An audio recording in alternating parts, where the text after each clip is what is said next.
Hello po from Las Piñas. Today is December 23. Umaga po ngayon dito, no? At 2 days na lang. Pasko na, no? Pasko, malapit na. So, ramdam na natin yung yung Christmas rush, no? Yung talagang, ito na yon, yung 23. Kasi tomorrow, yan yung pinaka-peak, yung mga bandang tanghali hapon. Kasi lahat magsisimula na ang party ng mga evening hanggang pagsalubong na, no, sa Pasko. So, itong pinasabi ko, no, mag-aalas 10 ng umaga. Yan, no. Traffic na agad. Usually, gantong kaaga, hindi pa ganyan karami yung mga kotse, no. So, unti-unti nang namumuo, lumalabas lahat yung mga tao para mag last minute bumili, no, sa kanilang mga kailangan sa Pasko. So, ganun din tayo, kaya tayo nasa labas, no. Pero hindi para mamili, kundi may pinick up kasi tayo sa bahay ng parents-in-law ko. Nanghiram tayo ng chest freezer. Kailangan natin ng mag-stock pa ng mga food natin, no. And nagtotopak po yung isang freezer namin, kaya mas lalong kailangan namin yung freezer na hiniram namin. Actually, ang plano po today is bibili na sana kami ng bagong freezer. And then nag-offer naman po yung parents-in-law ko na pwede namin hiramin yung freezer nila, total hindi naman nila ginagamit. So habang habang nasa atin yung freezer nila, at least may oras tayong ipa-check or ipagawa yung nagtotopak naming chest freezer. Kumbaga, at least nakakabay tayo ng oras. Kasi ngayon, busy nga lahat po sa Pasko, no? Ang hirap maghanap ng magre-repair, gagawa, tapos syempre mag-appointment pa yan, no? So, for the time being, pasalamat po kami sa parents-in-law ko na ipinahiram po tayo ng And then, pag medyo na lahat, yung ng Christmas, no, doon po tayo maghahanap ng gagawa ng freezer, and then ibabalik na po natin.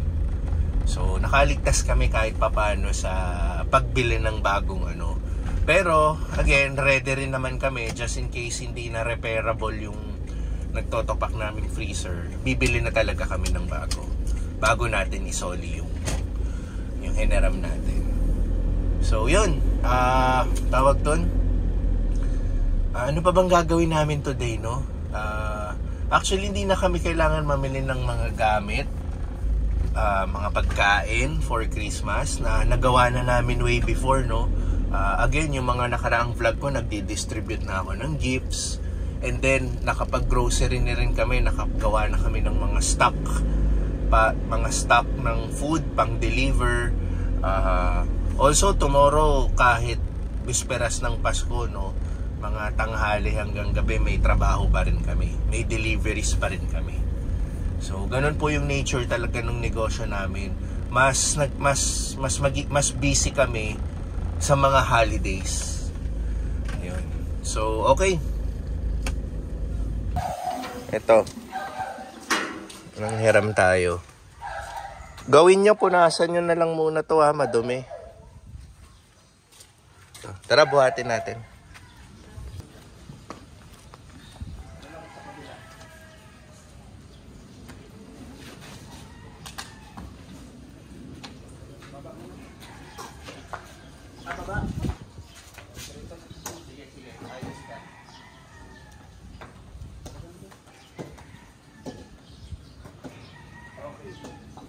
Huwag nyo muna isaksak, ha? Kasi bumiyahe. Saan daan? Saan natin idadaan? Okay, balik tayo sa kalye. Naiwan na natin yung freezer, no? Bali, po pala? Ayan, yan. Bali, ang freezer po pala, no? Pag ibiniyahe, brand new siya or gamit na, oras na in-unplug mo siya, ibiniyahe mo siya, hindi mo siya agad pwede isaksak, no? May mga may certain hours na kailangan nandun lang siya. Hindi mo siya isasaksak, hindi mo siya gagamitin. And then after ilang hours, pwede mo na siya isaksak para gamitin, no? So kasi baka masira yung ano niya, yung condenser, kung ano man sa loob. Ito, i-research ko na lang sa Google kung bakit ganun. Pero ever since alam ko ganun dapat yun. So yun muna yung ginawa, hindi agad magagamit. Maya-maya siguro pwede na nila isaksak yun. So again, tayo nasa kalye ulit tayo. Papunta tayo ng SM South Mall sa condo. Kasi po meron pong nag-Airbnb, no? For 4 days, December 22 hanggang December 26. So I think nag-Airbnb sila, gusto nila dito magpasko, no? Or may kamag-anak sila malapit, ganon. Kasi po yung Airbnb customer po natin, I think galing po sila ng ibang bansa.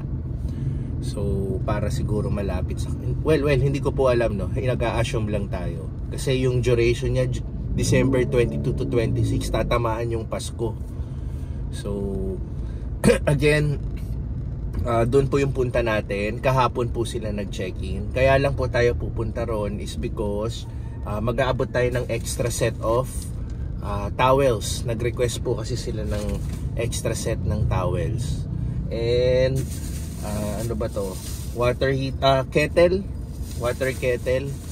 Ayun. Yun po yung wala kaming provided doon. So nag-request po sila. Iyaano naman po natin yung request nila. And also bilang baguhan po kami sa pag-host as Airbnb host, natututo rin po kami, no, ano yung mga dapat na basic na provided doon. So I think isa to, mukhang iiwan na natin to doon. So yun, asikasuhin muna natin, and then workout as usual. Workout tayo kasi meron tayong konting oras, isingit na natin mag-workout.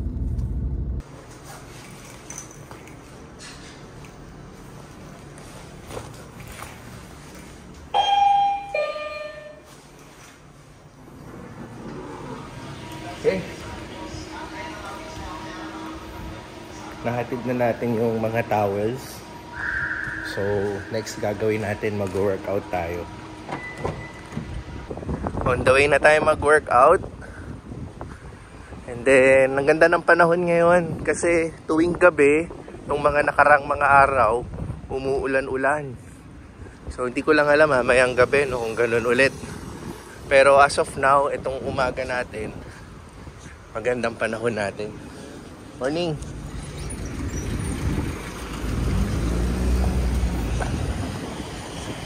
Salamat. Thank you.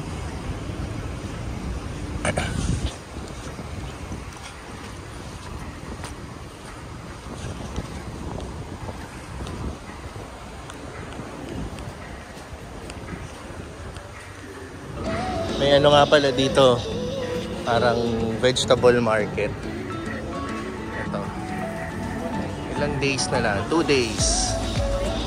Yan. Talagang 2 araw na lang. Pasko na.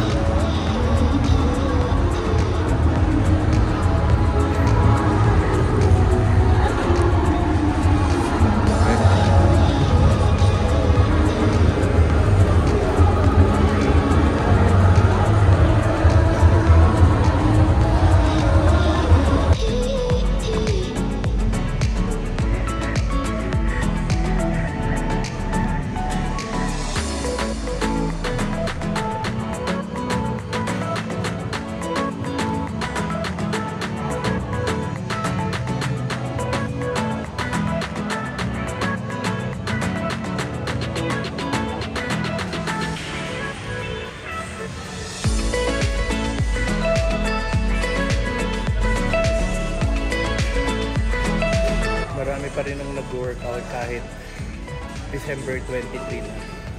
Siguro gusto nilang bumuelo yung chan nila para sa kainan bukas, no? Ngayon sa 25.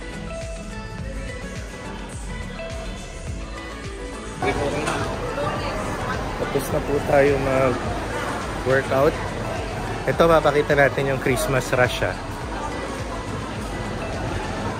Ayan. Daming tao. Punong-puno kahit saan. Dami. Yan ang Christmas rush. Kahit saan ka maglakad, puno.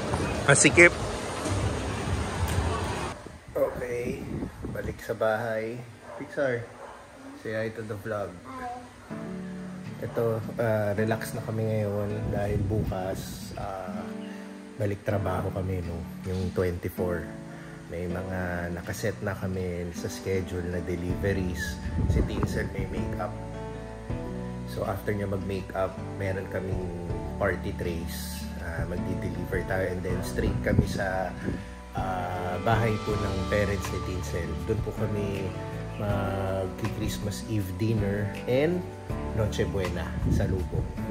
So may chance din baka doon na kami mag-overnight. Depende po. So yun. Today is December 23 at ito po yung naging araw namin.